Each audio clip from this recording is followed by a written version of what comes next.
दोस्तों, मैं दीपक सर आप सबका स्वागत करता हूं अपने YouTube चैनल दीपक क्लासेस में। दोस्तों, आज हम लोग कंप्यूटर ब्रांच का डेल सब्जेक्ट के बारे में चर्चा करने वाले हैं। DELD del. डेल का मतलब होता है digital electronic and logic design.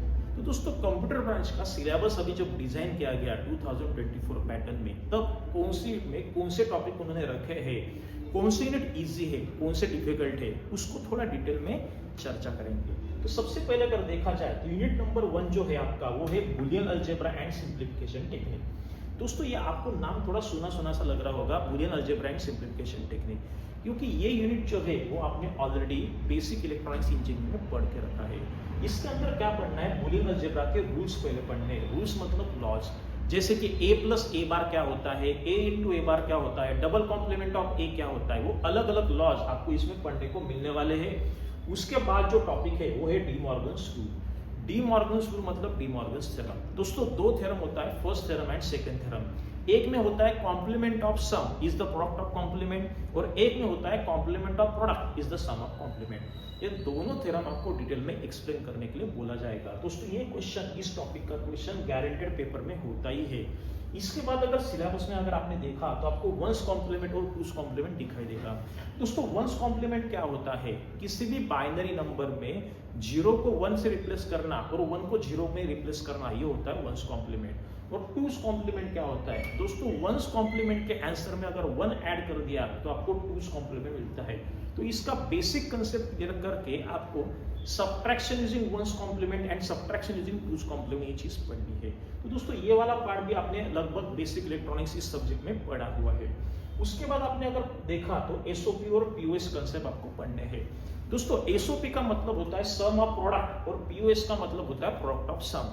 इसके अंदर मीन टर्म और मैक्स टर्म, ये दो कंसेप्ट है, वो आपको डिटेल में पढ़ने पड़ेंगे। और वो कंसेप्ट क्लियर होने के बाद तुरंत आपको के मैथ के प्रॉब्लम पढ़ने हैं। तो ऐसा आपको 4-5 टॉपिक का ये यूनिट नंबर 1 दिखाई देगा, जिसमें इंपॉर्टेंट टॉपिक मैंने यहाँ पे लिखे सिलेबस के अंदर के इंपॉर्टेंट टॉपिक कौन से है। तो पहला टॉपिक है रूल्स या लॉज ऑफ बूलियन अलजेब्रा, दूसरा टॉपिक है डी मॉर्गन्स थ्योरम, उसके बाद वंस कॉम्प्लीमेंट और टूस कॉम्प्लीमेंट का कंसेप्ट क्लियर करके उसका सब्ट्रैक्शन का प्रॉब्लम करना है। उसके बाद एसओपी और पीओएस फॉर्म क्या होता है, मिन टर्म मैक्स टर्म क्या होता है, वो कंसेप्ट क्लियर करना है। और सबसे लास्ट में के मैथ के प्रॉब्लम आपको सॉल्व करने हैं। अभी यूनिट 2 की अगर बात की जाए तो उसका नाम है combinational logic designs. Combinational logic design में आपको क्या क्या पढ़ना है, एक तो पढ़ना है हाफ एडर फुल एडर, एक पढ़ना है हाफ सबट्रैक्टर और फुल सबट्रैक्टर। दोस्तों, की जैसे कि आपको नाम से पता रहेगा, एडर मतलब एडिशन होता है, सबट्रैक्टर मतलब सबट्रैक्शन होता है। हाफ का मतलब है 2 बिट का एडिशन सबट्रैक्शन, फुल का मतलब है 3 बिट का एडिशन सबट्रैक्शन। तो दोस्तों, अगेन ये सारी चीजें आपने already basic electronics engineering first year में पढ़ के रखा है। तो half adder, full adder, half subtractor, full subtractor, ये चारों का आपको सर्किट डायग्राम मतलब लॉजिक डायग्राम, ट्रूथ टेबल आपको इसका पढ़ना पड़ेगा। उसके बाद जाएंगे आप बाइनरी एडर और बीसीडी एडर की तरफ। बाइनरी एडर और बीसीडी एडर का कंसेप्ट क्लियर करना पड़ेगा।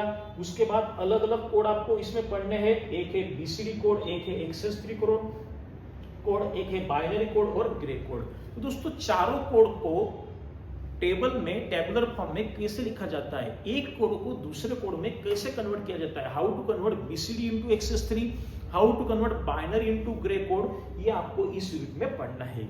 अगर आपने सिलेबस में देखा तो आपको सिलेबस में मल्टीप्लेक्सर और डीमल्टीप्लेक्सर नाम का कंसेप्ट दिखाई देगा। दोस्तों, मल्टीप्लेक्सर क्या होता है, मेनी इनपुट एंड 1 आउटपुट।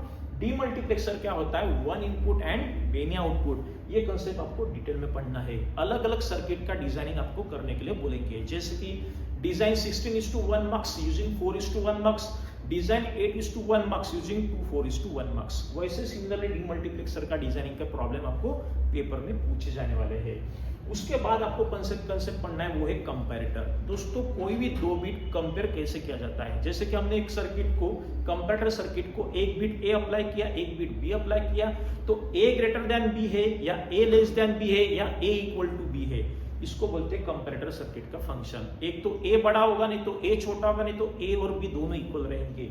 ये चीजें आपको इसमें क्लियर करनी है। तो मिलजुला के यूनिट नंबर 2 में थोड़े पॉइंट्स ज्यादा है, लेंथी यूनिट है लेकिन इजी है, इसमें पॉइंट कम है और इजी है। तो यूनिट 1 इजी पर जाने वाला है, यूनिट 2 कंपैरेटिवली आपको लेंथी लगने वाला है लेकिन इजी जाने वाला है। अगर यूनिट 3 की बात की जाए तो यूनिट 3 का जो नाम है वो है सीक्वेंशियल सर्किट।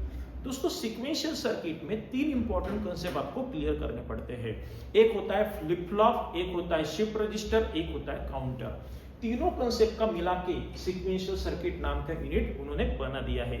फ्लिप फ्लॉप के अंदर इंपॉर्टेंट 4 फ्लिप फ्लॉप को पढ़ने हैं। एक है एसआर फ्लिप फ्लॉप, एक है जेके फ्लिप फ्लॉप, एक है डी फ्लिप फ्लॉप और एक है टी फ्लिप फ्लॉप। किसी भी एक फ्लिप फ्लॉप को दूसरे फ्लिप फ्लॉप में कैसे कन्वर्ट किया जाता है वो चीज आपको इसमें पढ़नी है। How to convert SR flip flop into JK flip flop, how to convert D flip flop into T flip flop, ये चीजें आपको इसमें पढ़नी है। दोस्तों किसी भी फ्लिप फ्लॉप को, एक फ्लिप फ्लॉप को दूसरे फ्लिप फ्लॉप में कन्वर्ट करने के लिए एक्साइटेशन टेबल यूज होता है। तो इसके लिए आपको एक्साइटेशन टेबल सारे फ्लिप फ्लॉप के पढ़ने पड़ेंगे, तब जाके आप एक फ्लिप फ्लॉप को दूसरे फ्लिप फ्लॉप में कन्वर्ट कर पाएंगे। उसके बाद आपको मास्टर स्लेव जेके फ्लिप फ्लॉप ये कंसेप्ट क्लियर करना है। इसका एडवांटेज क्या है, लिमिटेशन क्या है, वो आपको पढ़ना है। दोस्तों नेक्स्ट टॉपिक इसमें है शिफ्ट रजिस्टर। इसमें 4 इंपॉर्टेंट रजिस्टर है, एसआईएसओ, एसआईपीओ, पीआईएसओ और पीआईपीओ। इसके लॉन्ग फॉर्म है serial in serial out, serial in parallel out, parallel in serial out and parallel in parallel out. तो ये चारों कंसेप्ट आपको क्लियर करने पड़ेंगे।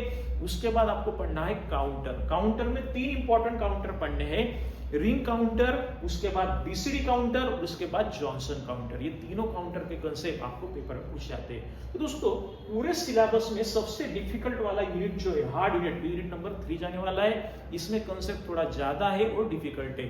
फ्लिप फ्लॉप भी पढ़ना है, शिफ्ट रजिस्टर भी पढ़ना है और काउंटर भी पढ़ना है। थोड़े लेंथी चैप्टर हो जाते हैं तो इसको पढ़ने में टाइम लग जाता है और थोड़ा सा डिफिकल्ट भी आपको जाने वाला है। यूनिट 4 की अगर बात की जाए तो वो है एएसएम एंड लॉजिक फैमिली। तो दोस्तों एएसएम से पहले आपको एफएसएम का कंसेप्ट क्लियर करना पड़ेगा, फाइनाइट स्टेट मशीन। उसके बाद आप एएसएम का कंसेप्ट क्लियर करेंगे। एएसएम चार्ट के ऊपर के न्यूमेरिकल आपको पेपर में पूछा जाएगा। तो ये जो पहला पार्ट है इसका, इस यूनिट का जो पहला पार्ट है वो थोड़ा न्यूमेरिकल है, एएसएम चार्ट के एग्जांपल है। और दूसरा पार्ट जो है लॉजिक फैमिली वाला पार्ट, वो टोटली थियोरेटिकल है। लॉजिक फैमिली में सबसे पहले उसका क्लासिफिकेशन आपको पढ़ना है, उसके बाद उसका कैरेक्टरिस्टिक ऑफ डिजिटल आईसी पढ़ना है। कैरेक्टरिस्टिक में आप क्या क्या पढ़ेंगे, fan in, fan out, noise margin, power dissipation, propagation delay, voltage parameter और करंट पैरामीटर। इतने सारे कैरेक्टरिस्टिक आपको उसमें पढ़ने को मिलने वाला है। उसके बाद टीटीएल और सीमॉस फैमिली आपको डिटेल में पढ़ना पड़ेगा। टीटीएल फैमिली में क्या होता है, सीमॉस फैमिली में क्या होता है, उन दोनों के बीच का कंपैरिजन भी आपको इसमें पढ़ना है। तो कुल मिला के 50% नीचे का पार्ट जो है वो थियोरेटिकल है और ऊपर का पार्ट जो है वो एएसएम चार्ट के एग्जांपल है। तो ये ऊपर का पार्ट आपको थोड़ा सा डिफिकल्ट जाने वाला है, नीचे का थियोरेटिकल पार्ट आपको इजी जाने वाला है। अगर यूनिट 5 की बात की जाए तो यूनिट 5 का नाम है प्रोग्रामेबल लॉजिक डिवाइसेस, उसको पीएलडी बोलते हैं।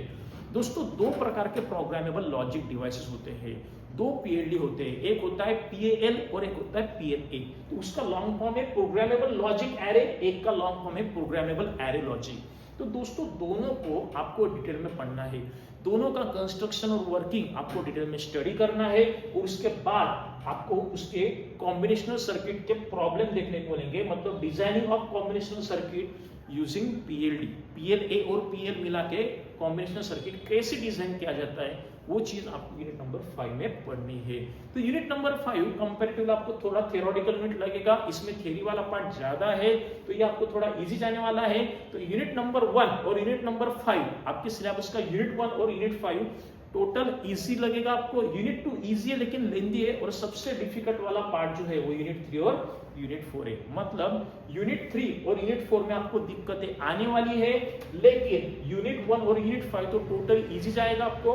यूनिट 2 में थोड़ा सा आपको लेंथी लगने वाला है, इजी है लेकिन लेंथी है, टॉपिक्स ज्यादा है, तो आपको पढ़ने में टाइम जाने वाला है। तो उम्मीद करता हूं कि कंप्यूटर ब्रांच का जो डेल का सिलेबस है उसमें कौन से टॉपिक पढ़ने हैं वो आपको समझ में आ रहे हैं।